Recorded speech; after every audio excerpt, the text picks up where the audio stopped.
check the email you sent it from, you will see it on there. You don't see that? Don't you see this right here? Look. LY Ford Hills. It's the lease roll M10 or Wells. Don't you see that? That's what was sent to you. You send it back to the client and execute a contract, man.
Anthony.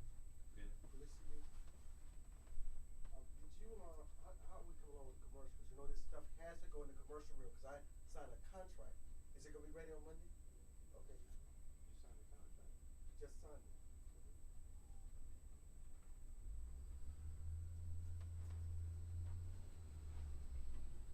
Just now? Well, yeah.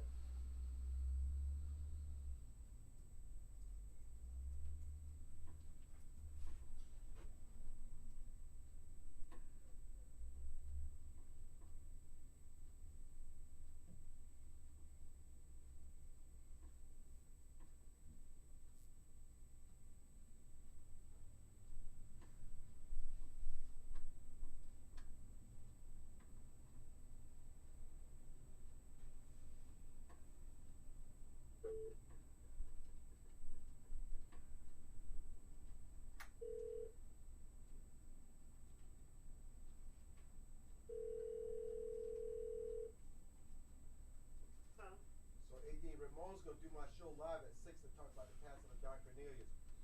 You can listen to it at AM 730, WTNT. Where is that? AM 730. Oh, okay. AM 730, WTNT. So she's going to be on live.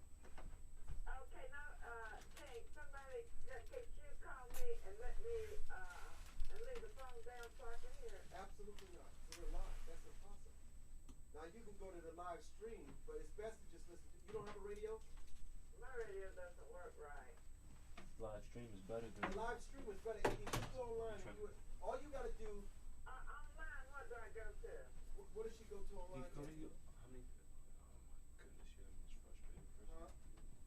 This time I'm gonna email it to. What does she go to? Right there. Where? Oh, it's right here. Yeah, email it to me. Oh yeah, 80. You go to www.livestream.com/Armstrong Williams. I'm sending it to you now. Okay. All right. At what time? 6 p.m. live. Okay.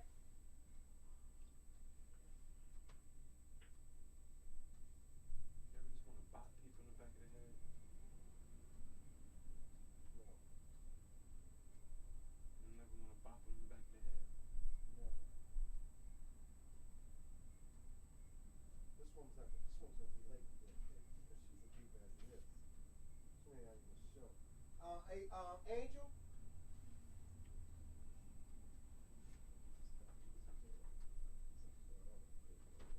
Angel, what did I say to you last week? That you start calling the guests at 5:30, 5:45 to make sure the guest is here at 6 o'clock. We had this conversation. Get in. I gave that to you 10 minutes ago. You should start calling the guests at 5:30. But get that done, you need to find out where this guest is. That's why I give you the sheet so you can call this guest because the guest is not here.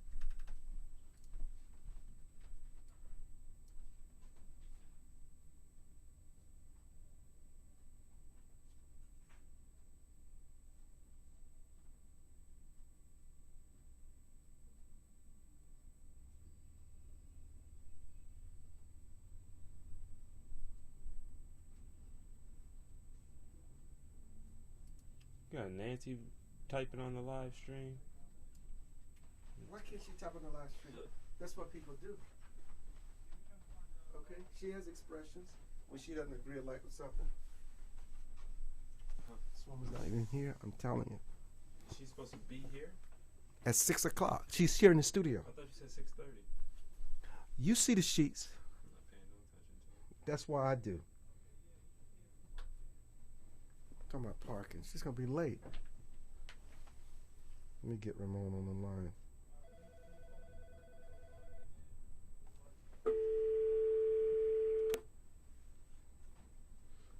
What did she say? No, she's not here. And what you need to do is know the address of the parking lot so you can tell her where she can go straight and park in our parking lot because it's difficult parking here at 6 o'clock. That's why we have a parking lot. I'm talking about something different. We have a parking lot for our guests. You need to direct the callers. That's why when you call them at 5:30, they need to be told that we have a parking lot. And that's something Nancy needs to do. We have a parking lot. Where's the lot? Anthony will tell you, because I'm not getting into that right now. I got to get my guests on the line.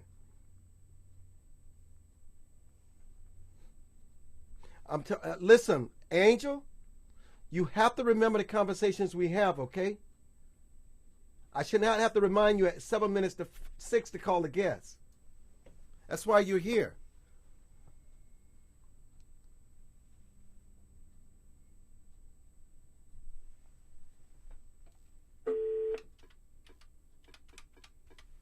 Oh.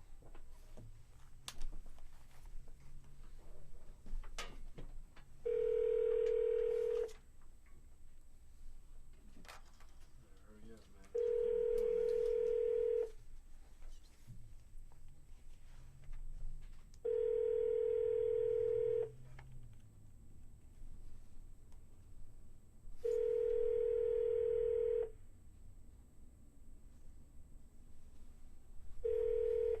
Good afternoon. Okay, Ramon, we're 1 minute away. Just hold tight. Okay. All right, thank you.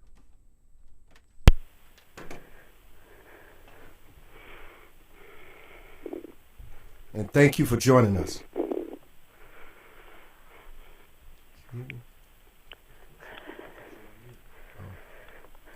Ramon, thank you for joining us. Oh, you're welcome.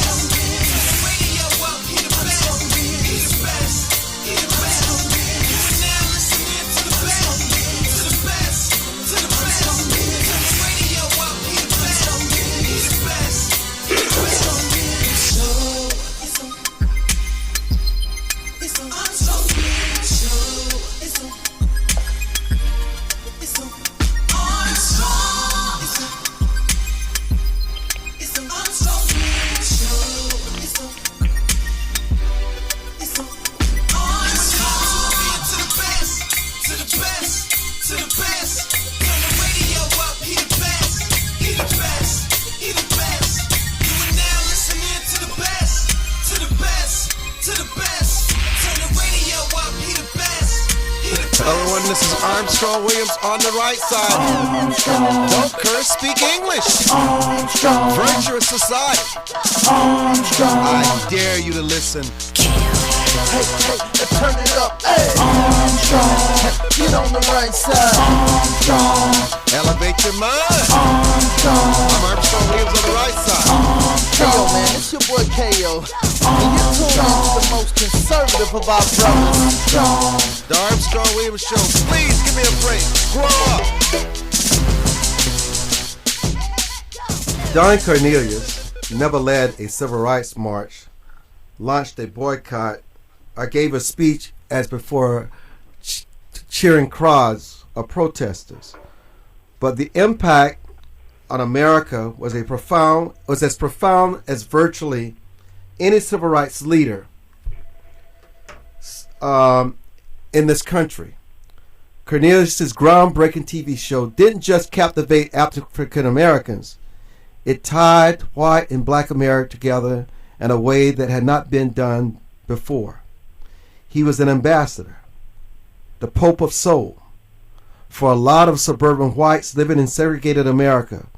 This was their first exposure to this exciting new world of movement and energy. He made black culture more accessible. Don Cornelius passed away, according to sources, by a self-inflicted bullet. It's what we call suicide. We're so honored to have the wonderful and world-renowned publicists who managed Michael Jackson, Boyz II Men, Serena Williams, Babyface, worked for former President Jimmy Carter, former Mayor Marion Barry, just one of the most celebrated publicists and thinkers in our country, Ramon Bain. And we call Ramon on such short notice. She's always willing to lend a voice to this world of entertainment. She has walked with many of these people and many that you will never be aware of. Ramon, thank you so much for joining us this evening to help us celebrate and remember the life of Don Cornelius. Well, thank you, Armstrong, for having me on. It's such a sad time. I was heartbroken when I read the reports and subsequently heard them. Ramon, tell us about Don Cornelius and his impact on pop culture and television, and introducing the likes of Gladys Knight and Aretha Franklin. You know, I was a big fan watching Don Cornelius on the Soul Train with his bell bottoms and his afro, and man, I would move to the music. Well, you know, it's the impact has been indelible that Don Cornelius has made in the entertainment and music industry. And you know, you'd indicated in your introduction that while he did not lead any marches, but he really did lead a civil rights march. I remember growing up watching Soul Train as a young child, and it was amazing to me to see African Americans there on my screen, because there were not, as many have said today in their tribute to him, there was not any African American programming at the time. And here was Don Cornelius, who himself was a fashion trendsetter, who exposed young African American children, and as you said, children of and races of across the board about black culture. And I was so honored to have had the opportunity to meet him. He was a wonderful, wonderful man who, as you've said, launched so many careers, but my personal experiences with him are very memorable and warm. It's very difficult sometimes when you are a woman and you are embarking on areas in sports and entertainment, as I at the time. He was always so very respectful and so very courteous and so very warm and cooperative.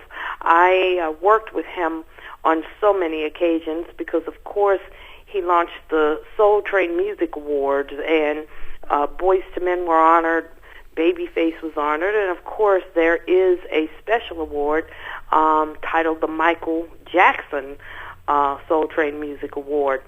And I recall when I worked for Babyface, and over the years, I had direct access to Don Cornelius. When, as I said, when I started out in the business. He was very, very quick to embrace me and to be just a very wonderful person to me. And over the years, he gave me direct access. I had his home numbers, his cell numbers. I remember many years ago when Babyface released Christmas with Babyface. He sent me several copies, and he says, well, I'd like for you to get one to Don Cornelius for me right away, and I'd like for you to get them to other people. And I remember I overnighted one to Don, and the next morning he called me up and he says, I cannot believe this. This is the most fantastic Christmas album I have heard. And he says, let me tell you, I am just grooving to, he says, I have never heard a Rudolph the Red-Nosed Reindeer perform this way. And that little drummer boy, he says, I got a proposition for you. He says, you call Babyface and you ask him if I do a Soul Train Christmas, will he be my featured guest? And of course, I immediately hung the phone up, called Kenny, and he says, oh my goodness, I'm so honored. Yes. And of course, if you recall, he had a first Soul Train Christmas of which Babyface was the featured and special guest and performed a number of the cuts from that album. That's how Don Cornelius was. He has helped to open so many doors, and as I said earlier, just a trailblazer, a trendsetter, and the contributions of him are indelible. I don't think that there probably is another person. He was African American's Dick Clark, and he produced so many other productions that were so valuable and opened so many doors for African Americans. I recall when I represented Janet Jackson, he had the first Lady of Soul Awards, and I got a call again from him, and he says, well, babe, let me tell you something. This is my idea. He says, and I know you work with Janet. If I create the Lady of Soul Awards, I would like for her to come and accept it. Do you think she'll do that? And I said, well, listen, let me pick up the phone and let me call and find out, and I'll get right back to you. And, of course, I contacted Janet, and she was so excited about it and said, oh, Ramon, tell Mr. Cornelius I would be just honored to be honored in that way. So then again, here was Babyface. He created Christmas, Soul Train Christmas for Babyface to perform those songs. Then he created Lady of Soul Awards. Janet Jackson was one of the first to receive it. And then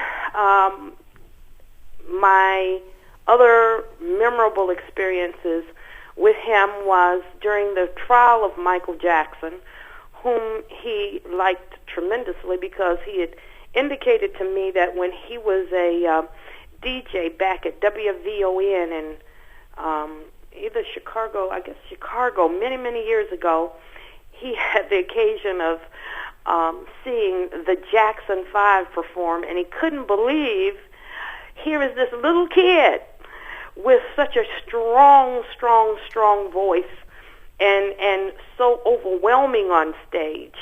And, of course, everyone knows the history as to the many times the Jackson 5 were on the Soul Train Music Awards. But during the trial of Michael Jackson, and we were up in Santa Maria, he would call to ask how Michael was doing. And I said, well, you can imagine the kind of stress and fatigue and just the enormity of something like this on him. I said, would you like to talk to him? And he says, well, no, I don't need to talk to him because I know what he's going through, but would you tell him I send my love to him and that I'm praying for him and that I am wishing him the best? And he didn't call just one time.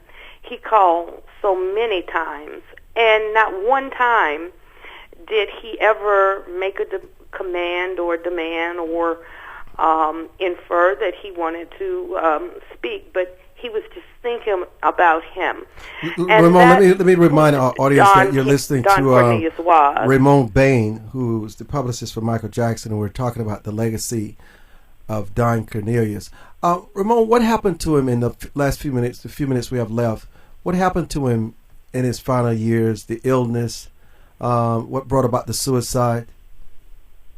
Well, I don't know. I've spoken to many people in the entertainment industry and today because it's been like a rocket, just from one end of the spectrum to the other. Everyone in the industry has heard such the sad news, and they are just completely dumbfounded. I don't know. No one seems to know. But, our hearts go out to his family, and I think that we should all embrace and pray for him, because as we know, for someone, if it's true, and as they have indicated, it was a self-inflicted wound, we don't know what was going on in his life. Many reports have indicated he was in pain.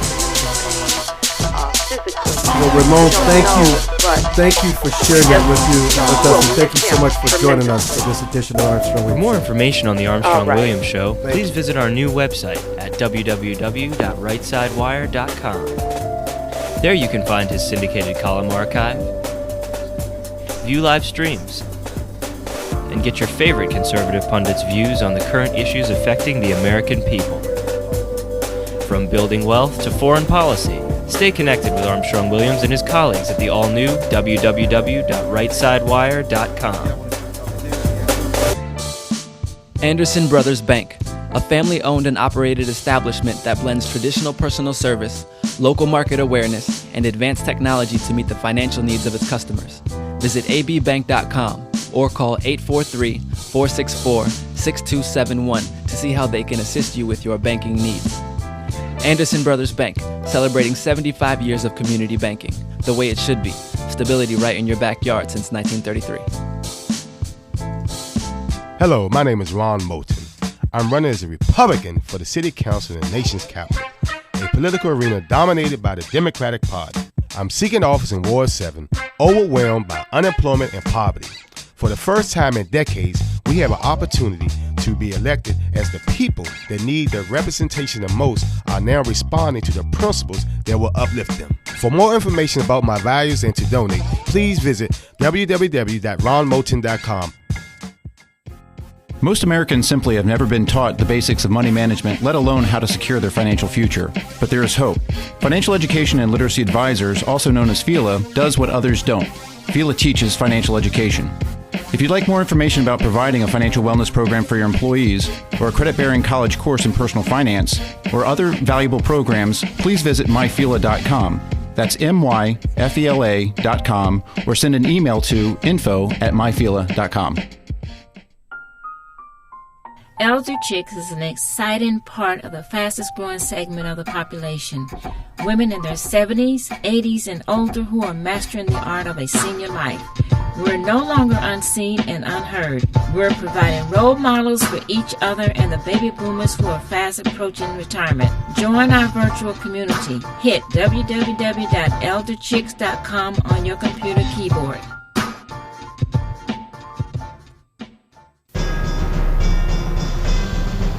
Where heads of state, sports, entertainment, and political celebrities meet.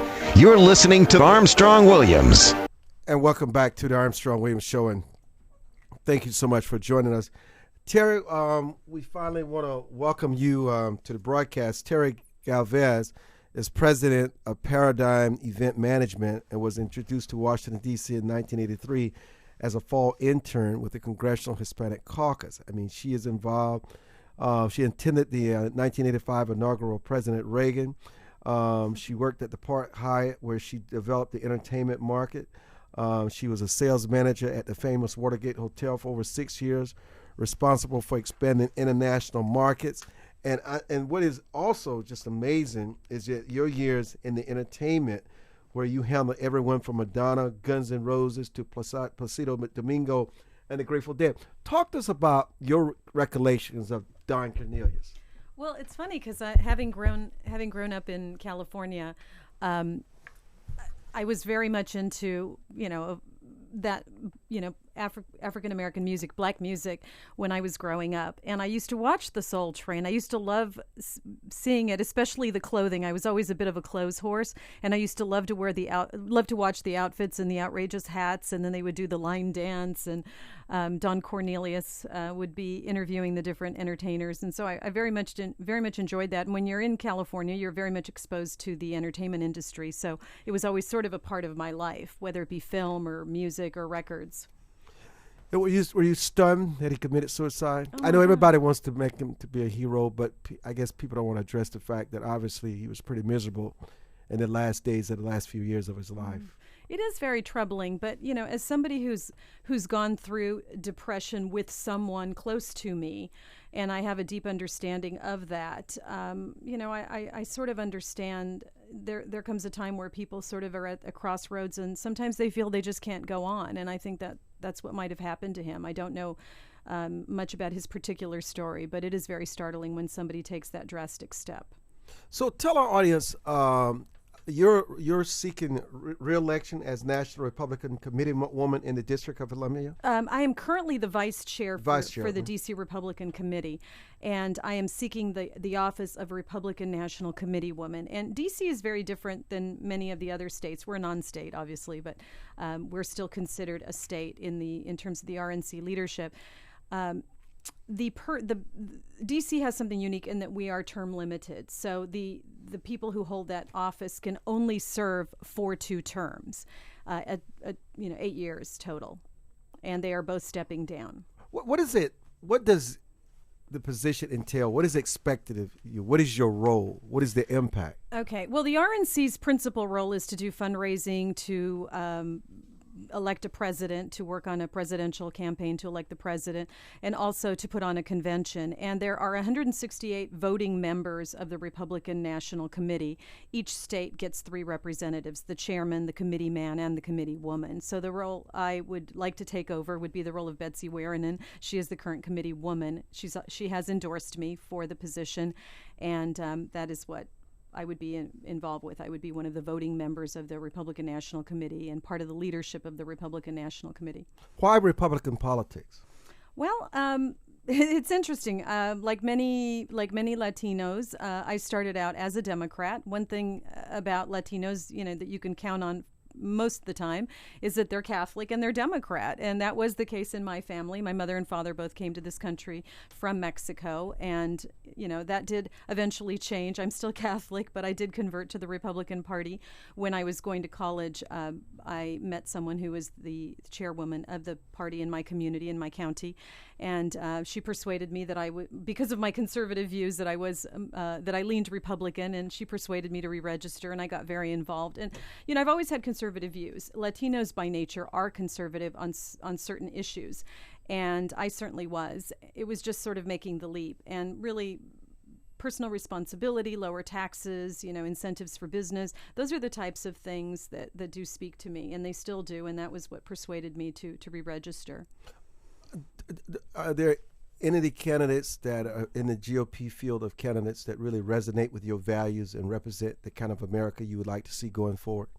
Well, I guess in stating that, I would be endorsing someone, that, and I think I would support anyone that the party nominates as the candidate. I guess in the interest of full disclosure, my husband used to work with Mitt Romney at Bain. So we do know him, and he's a man that I respect and know, and I think very highly of. And we know him a little bit differently than a lot of people know him. Yes, he has a great sense of humor. Yes, he's a wonderful human being.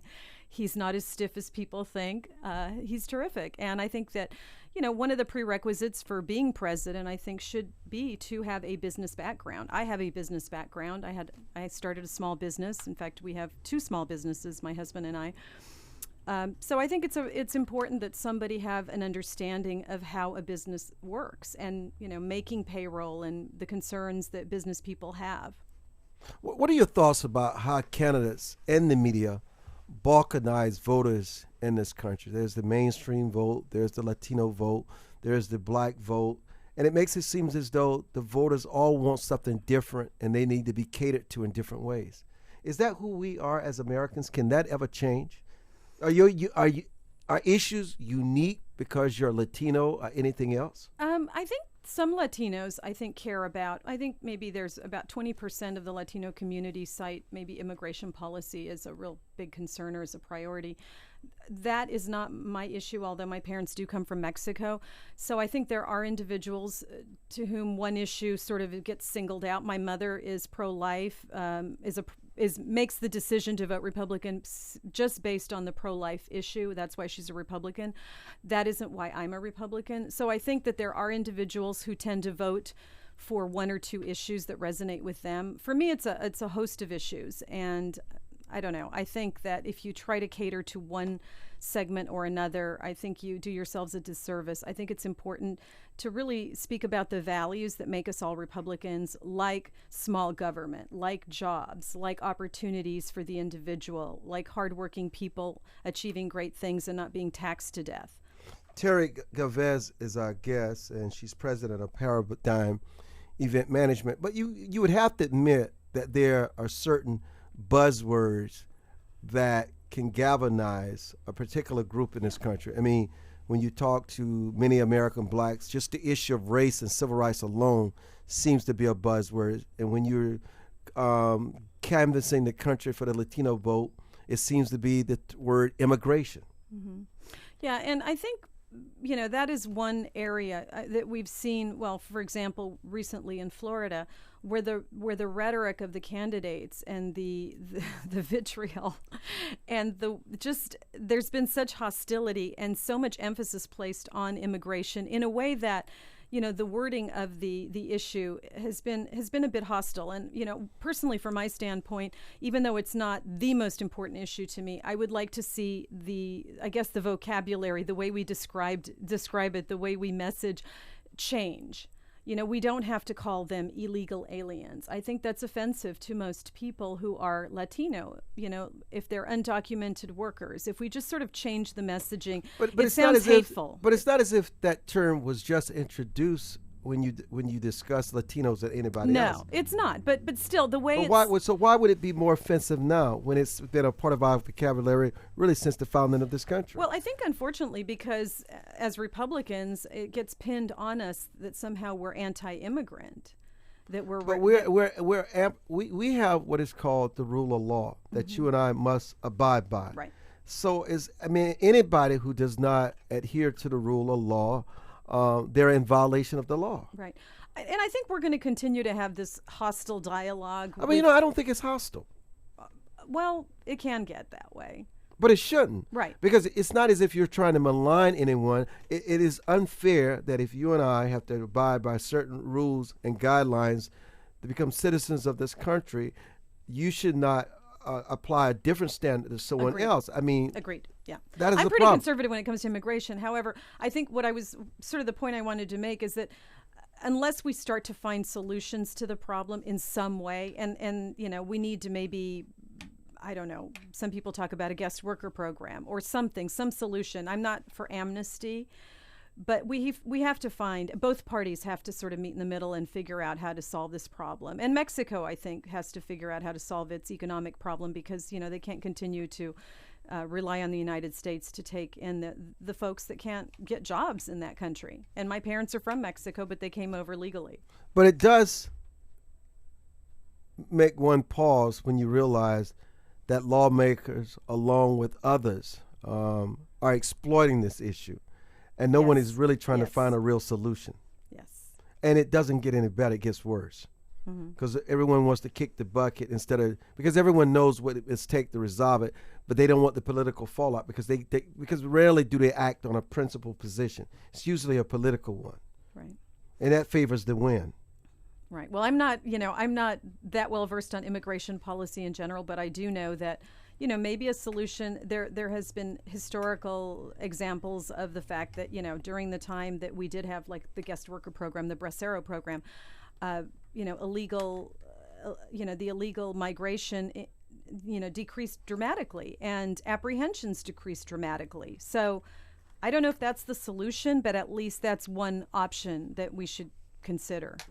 Terry Galvez is our guest. After college, she moved to Sacramento and began her career as the scheduling coordinator for the Republican California Party, responsible for securing and placing speakers at the various political events held throughout the state. It is obvious that you've become a Republican the old-fashioned way. You've earned it. You paid your dues. And now you want to be elected as Republican National Committee woman for the District of Columbia. When we come back, Scott Rasmussen will be our guest. Scott Rasmussen, voters, not politicians, will balance the budget and eliminate the federal debt. This is what he's telling us. The changes supported by voters are generally more thoughtful and offer more lasting solutions than those suggested by politicians. They also involve a lot of common sense, which may be another reason that those in the ideologically driven world of professional politics can't see the forest for the trees. That's a quote from Scott Rasmussen. That is pretty encouraging, that voters are not political, that they are principled, and they are not governed by putting their fingers in the wind. Terry Galvez is our guest. Scott Rasmussen is coming up next. I'm Armstrong Williams. Don't go away.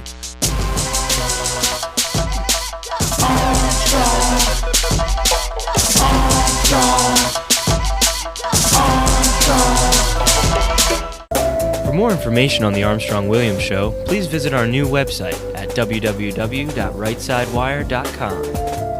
There you can find his syndicated column archive, view live streams, and get your favorite conservative pundits' views on the current issues affecting the American people. From building wealth to foreign policy, stay connected with Armstrong Williams and his colleagues at the all-new www.rightsidewire.com. Join the millions of Americans who pursue one of our country's finest traditions, from hunting to sports shooting. Since 1871, the NRA has grown as a service organization involved in all aspects of shooting sports and is a proud defender of the Bill of Rights. Join today to begin taking advantage of exclusive membership offers and discounts, including up to $25,000 in insurance coverage. Contact the NRA today. Call 1-800-672-3888 or visit NRA.org. Hello, my name is Ron Moulton. I'm running as a Republican for the City Council in the nation's capital, a political arena dominated by the Democratic Party. I'm seeking office in Ward 7, overwhelmed by unemployment and poverty. For the first time in decades, we have an opportunity to be elected as the people that need the representation the most are now responding to the principles that will uplift them. For more information about my values and to donate, please visit www.ronmoulton.com. Most Americans simply have never been taught the basics of money management, let alone how to secure their financial future. But there is hope. Financial Education and Literacy Advisors, also known as FELA, does what others don't. FELA teaches financial education. If you'd like more information about providing a financial wellness program for your employees, or a credit-bearing college course in personal finance, or other valuable programs, please visit myfela.com. That's myfela.com, or send an email to info@myfela.com. To travelers along the road of life who have fallen asleep at the wheel, to the many who woke up in time to avert disaster and get back on the righteous path. For the ones who crashed and survived and now adhere vigilantly to a virtuous and righteous path. Finally, Armstrong Williams' much-anticipated new book, Reawakening Virtues, gives his insights into these daily challenges and much more. Reawakening Virtues is available in bookstores and at Amazon.com. Where heads of state, sports, entertainment, and political celebrities meet. You're listening to Armstrong Williams. And welcome back to the Armstrong Williams Show. Scott Rasmussen is just one of my favorite guests, who's president and founder of Rasmussen Reports and author of The People's Money. According to Scott, voters, not politicians, will balance the budget and eliminate the federal debt. Fascinating insights. Scott, welcome to the show, and can you just give us more in great detail about this latest from you? Scott? Oh, God. Let me see here. I'm not hearing my guest. for some strange reasons. Terry, what do you think about what you're hearing, what Scott is saying while I plug up my guest?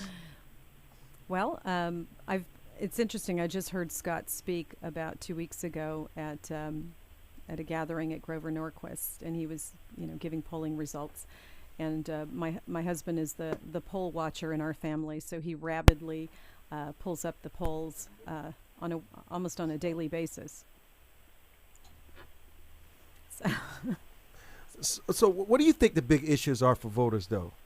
I think, well, of course, jobs. For me, jobs and taxes. But I think for most voters, jobs right now. The economy is really affecting certainly Hispanics and African Americans greatly, and unemployment figures are so high. So really, the economy.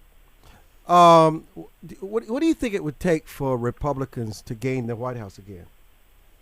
You're on the road constantly. You talk to a lot of people. What do you think is necessary? Well, I think the right messaging. The right candidate, and certainly the right strategy. I think we can't neglect the Hispanic vote. We can't neglect the African American vote. We can't neglect any vote. I know that even I work with the Asian Caucus, and I do their gala every year, and I know that even President Obama has lost a lot of the Asian support, and I think that there's opportunities for us in the Republican Party to go after those disillusioned former Obama supporters. Let me try Scott again. Scott, can you hear us? I can hear Scott, but he cannot hear us, which is kind of strange. You can listen to us also on the live stream, www.livestream.com/Armstrong Williams. What do you think the president's weaknesses are in this general election, going forward? Well, I think one of the weaknesses that I see, but of course I'm a business person and I have a different perspective, is just this whole class warfare thing that he's got going. We have to. Hello? Go ahead. Scott, can you hear us? No, he can't hear us. Sorry. Keep going. He can't hear us. No, I think that we have to. Scott, can you hear us? I hear you, yes. Okay, go ahead. I was just saying to Terry that you released this new poll, information according to you that voters, not politicians, will balance the budget and eliminate the federal debt. We want you to elaborate on this. Yeah, it's a book that we just released today or yesterday, and it's more than just a poll. We talked to close to 1 million people and did hundreds and hundreds of polls to find this information out, and also took a look at American history. All of the great changes in American history, going back to the founding of the nation, began with public opinion moving first. Then there was some event that fired people up, and after that, some political leader took charge and articulated what the people were already saying. And that's where we are today. Voters are fed up. They have been voting for politicians who promised to cut taxes and spending for 50 years, but spending has never gone down since 1954. And when you look deeply, politicians say it's the voters' fault, but realistically, the voters are much more willing to make the hard choices than political leaders. So what would be the decisive factor in this year's presidential election that most people are missing, Scott? The single most significant demographic group is one that people aren't talking about very much, and it is likely to decide the election. It's white working-class Democrats or white working-class people who used to be Democrats that have now become independents. These are the people who worked for or voted for Hillary Clinton over Barack Obama in the 2008 primaries. They voted for President Obama in the general election that year, and they voted for Republicans in 2010.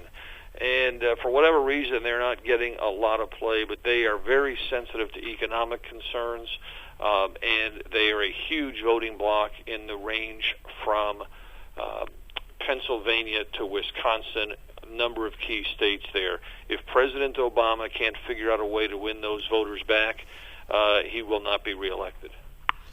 What are the issues they have with the GOP field versus the issues they have with the current White House? You have to understand that many of them are looking, at this. Like, if I would use a sports analogy, I'm a New York Giants fan, And when the Redskins play the Cowboys, I want them both to lose. And a lot of people wish they could figure out a way to have both sides lose in this political contest. When you look at President Obama, a lot of the white working class Democrats are saying, we want a more fiscally conservative plan. They don't believe that additional government spending will help. When they look at the Republicans and they see some of the lines that Mitt Romney has come out with, they're not sure that the Republicans have any understanding of the types of things that they're going through. There is a failure by both sides to really connect with this group in any way. That's interesting. You know, that makes all the sense in the world. Do you think the current President Obama can gain their trust enough for them to come back to his side and vote him in for a second term? It's possible. I think if we don't know what the economy is going to do in the next few months. There were some signs it's getting better right now. If that continues, then yes, there's probably a pretty good chance that he can, because the president could then make the case. It's been a tough 3.5 years, but we're seeing real signs of progress. The things that I did 3 years ago are now beginning to bear fruit. If that doesn't happen, if there's a hiccup, or if the economy stalls out or turns a little bit worse again, it is very difficult to see how the president could win those voters back. You know, this is very insightful, Scott. What is the impact of our continuously embracing Europe and the possible collapse of the euro? What kind of impact could that have on the presidential elections? It's really interesting. Voters look at what's happening in Europe. They are concerned about it. They think it will have a negative impact on the U.S. economy, but they do not believe it is responsible for our continuing economic difficulties. In fact, most Americans believe that the problems we have are homegrown, and that even if Europe collapses, that the U.S. economy could recover. And the reason that becomes significant is if you're the incumbent, it's not going to do any good to say, well, the reason we're struggling again is because of problems across the Atlantic. A lot of voters believe that Barack Obama came into office at a very difficult time. He came in with horrific deficits and an economy that was just crumbling. They give him, they understand that's where he started, but they also are saying you were brought in to fix these things, and that's what will happen again with the situation in Europe. Yes, we understand it's difficult. You're the president. Let me ask you, what is it? What are the assets for the Republicans going forward in this presidential race, according to the voters? Republicans, I guess one way to say it, the biggest asset is they're not in charge right now. If you went back the last three elections, 2006, 2008, and 2010, voters consistently voted against the party in power. It wasn't that they loved Democrats one year and loved Republicans the next. They voted against whoever was in charge. And this is a part of a bigger pattern. If you went back to 1992, Bill Clinton came into office with a majority of Democrats in Congress. He lost control of Congress. George Bush came in with a majority of Republicans, and he lost control of Congress. That had never before happened in back-to-back administrations in American history. Of course, Barack Obama came in, and then the Democrats lost the House last November of 2010. And so now we're at three in a row.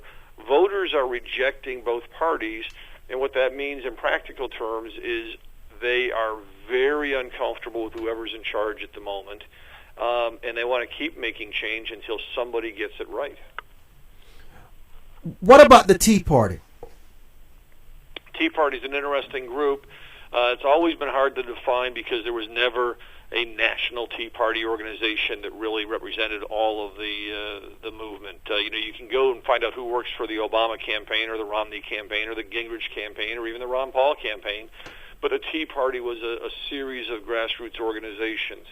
Its strongest points came when it tapped into concerns that most Americans shared, concerns about government spending, concerns about Washington not listening. But it's because the perceptions of the Tea Party have become more negative, and the number of people who consider themselves part of that movement is way down. It was up close to 25% at various points in 2009 and 10, down to 13% today.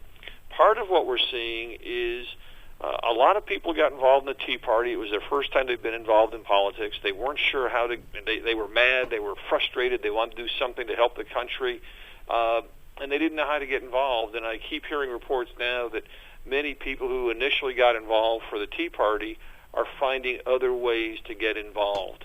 And quite frankly, a lot of it's within Republican circles. When the Tea Party began, there were a sizable number of independent voters taking part and a reasonable number of Democrats. That has changed and it's become much more of a Republican organization. Scott Rasmussen is our guest. We're going to take a break and come back. Terry, we got to get you in on this conversation. I see you're taking a lot of notes. We want to talk about other aspects, the super PACs we were referring with Scott Rasmussen. Don't go away. I'm Armstrong Williams.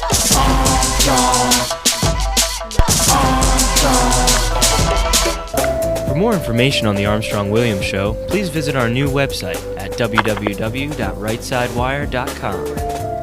There you can find his syndicated column archive, view live streams, and get your favorite conservative pundits' views on the current issues affecting the American people.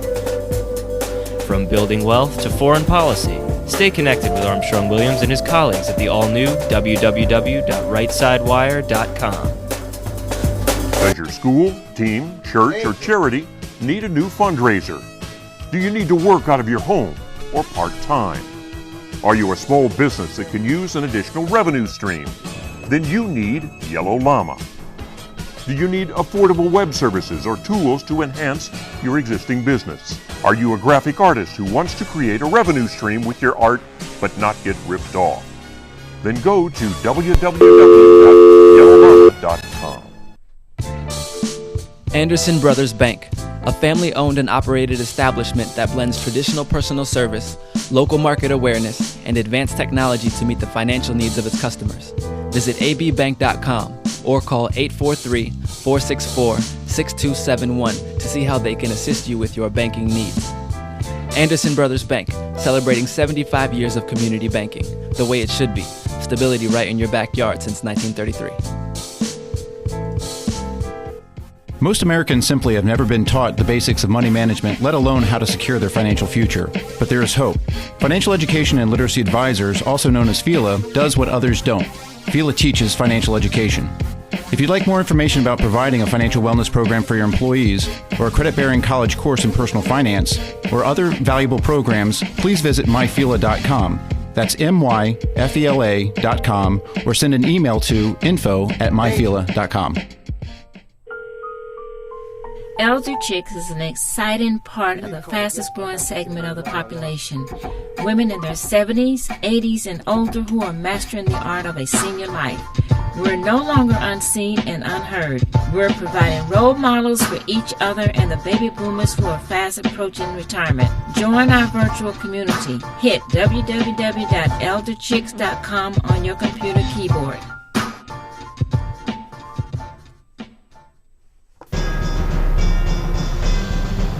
Where heads of state, sports, entertainment, and political celebrities meet. You're listening to Armstrong Williams. Our guest, Terry Galvez, is president of Paradigm Event Management here out of Washington, D.C. What are your thoughts on super PACs?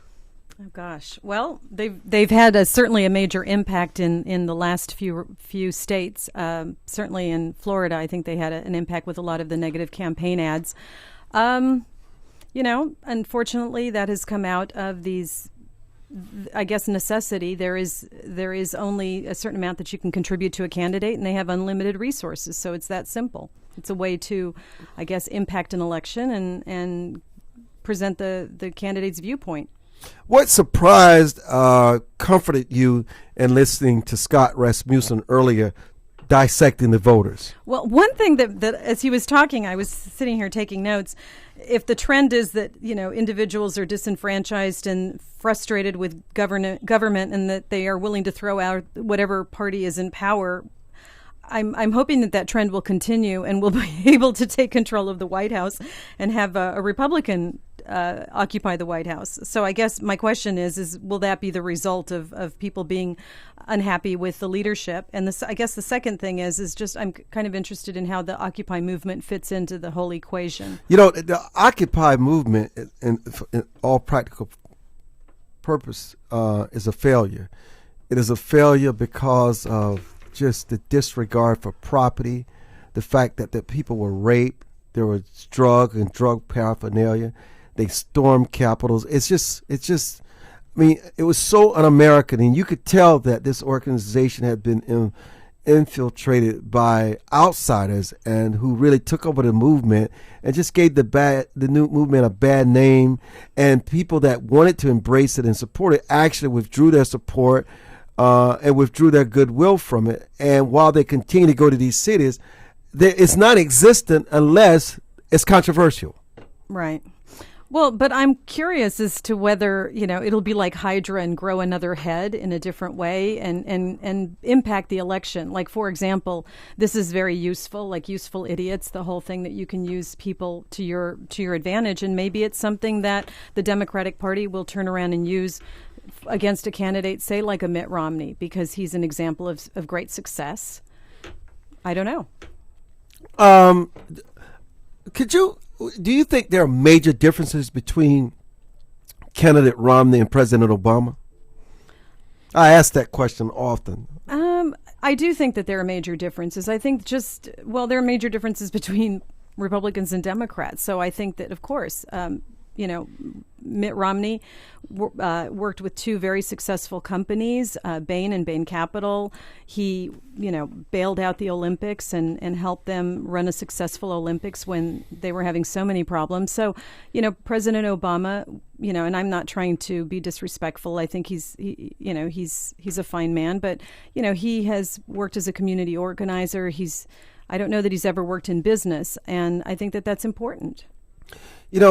We don't give Mitt Romney enough credit for that year he was president of the Olympics. It was really a nightmarish situation. And when it was all said and done, and he spent about 2 or 3 years there? Yes, and he did not collect a salary. No. That's very important to note, that he did not get paid. He was not compensated for that. But he was there, and he actually showed real leadership in a very difficult and challenging environment. And he made it successful, and he made it profitable. Right, at a time when his wife was also going through her own personal turmoil too. So, you've got to, and that is absolute leadership. That is just absolute leadership, is what it is. I must tell you, Scott. Welcome back, and thank you for joining us. Happy to be back. What are your thoughts on the super PACs? Well, the super PACs have changed the game dramatically. On the one hand, without the super PACs, Newt Gingrich never would have been able to compete in South Carolina. I mean, that gave him enough money and enough resources to continue. So some people are thinking, this is good. You don't have to have all that organization and money way up front. Somebody catches fire, there's a way to go. But it's also fueled an enormous barrage of negative advertising, and I think it's just adding to the disgust that most people feel with politics and campaigning. What about the impact of Occupy Wall Street? The impact of Occupy Wall Street is not terribly significant at the moment. A lot of people, they kind of like the general attitudes of parts of it. They think the bailouts were wrong, but that's the same thing that animated the Tea Party. Views of the Occupy movement aren't nearly as strongly held as they were for the Tea Party.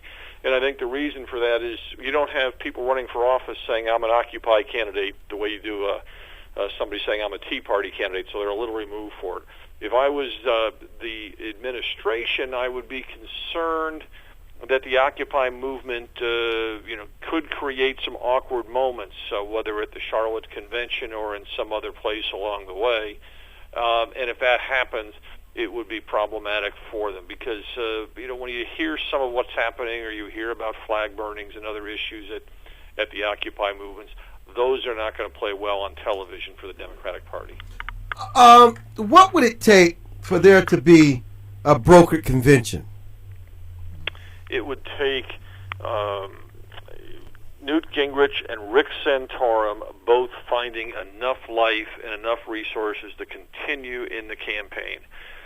Right now, Mitt Romney is doing pretty well, but there's no way he can win a clear majority of the delegates if Santorum and Gingrich both pick up good chunks in each state. We know that Ron Paul is going to stay in.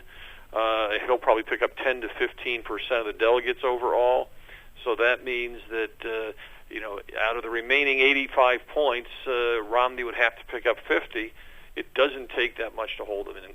But the other side of that is Newt Gingrich and Rick Santorum are likely to start to struggle for campaign funding if it appears that Mitt Romney is going to be the inevitable nominee.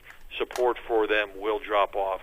And I should say, Armstrong, that when you talk about a brokered convention, I can't imagine a scenario where we have a truly brokered convention. What I can imagine is perhaps a circumstance where Mitt Romney goes in with 45% of the vote, and a couple of other candidates are in the 20-25% range, and that sort.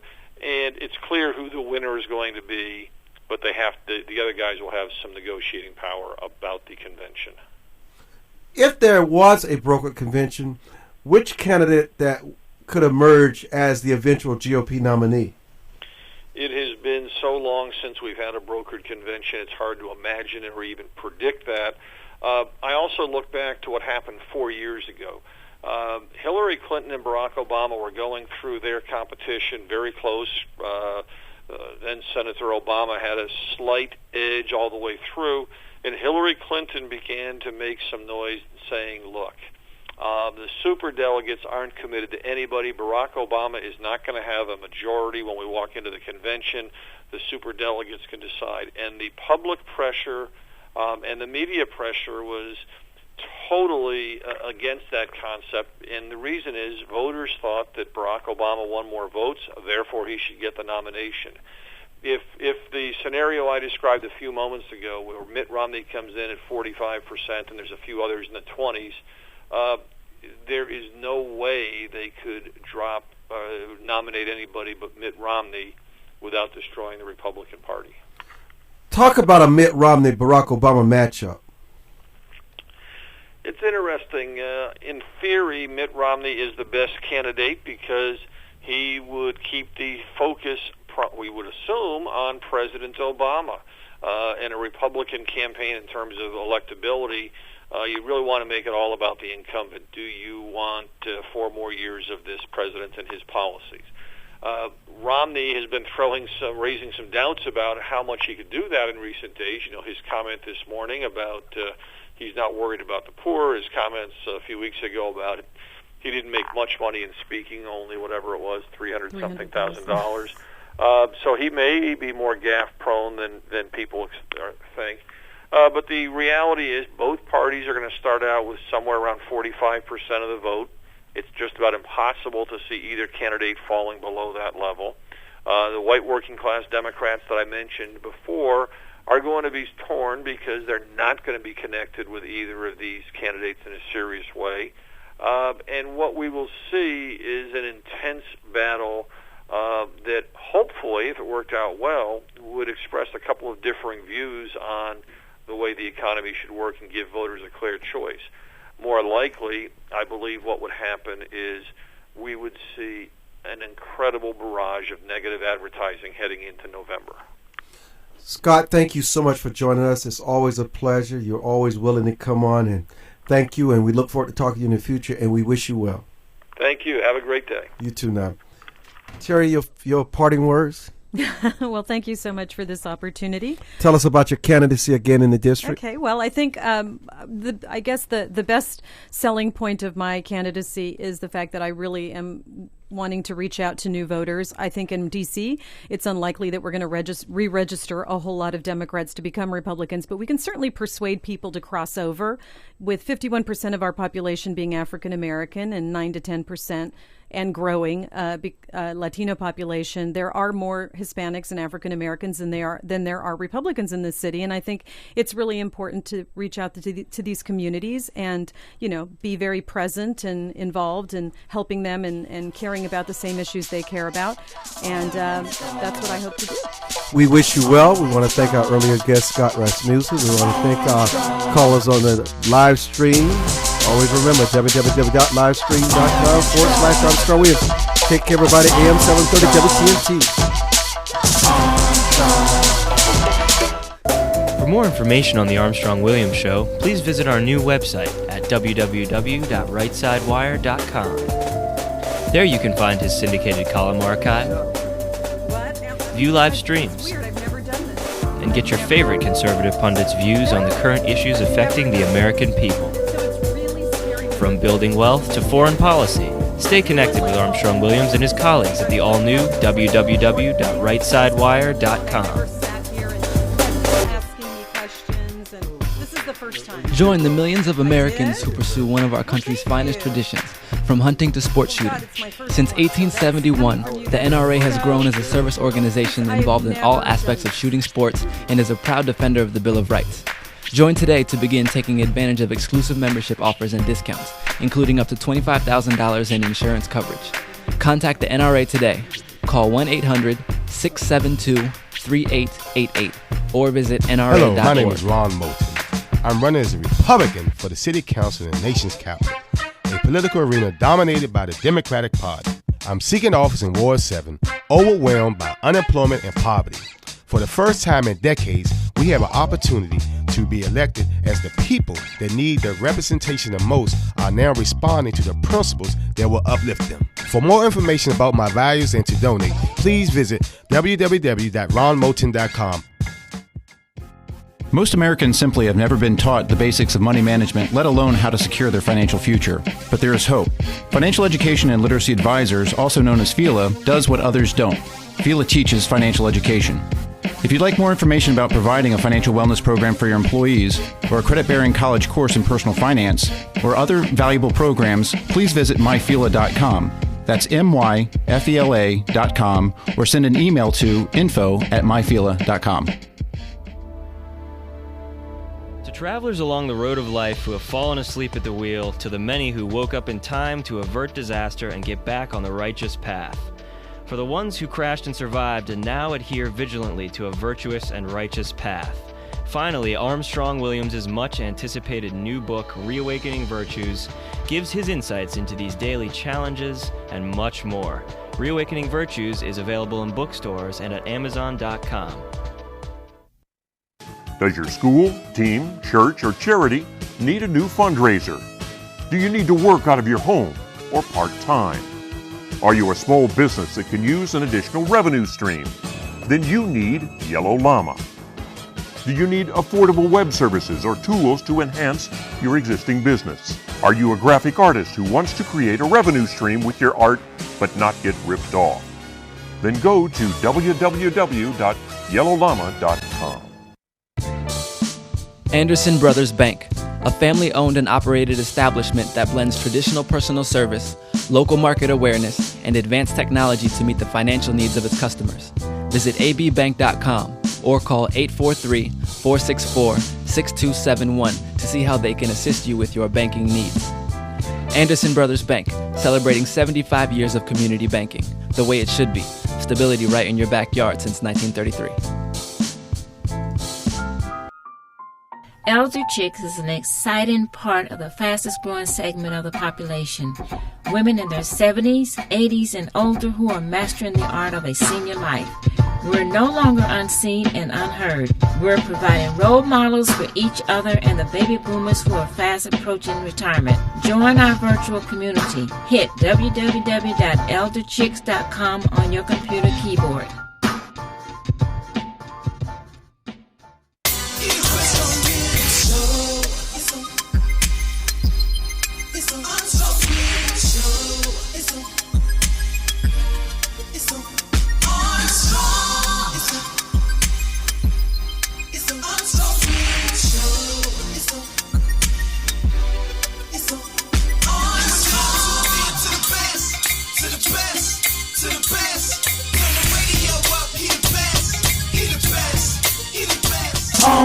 I dare you to listen.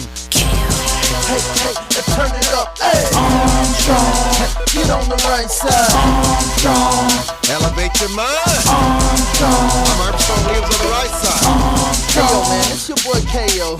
And you're tuned into the most conservative of our brothers. The Armstrong Williams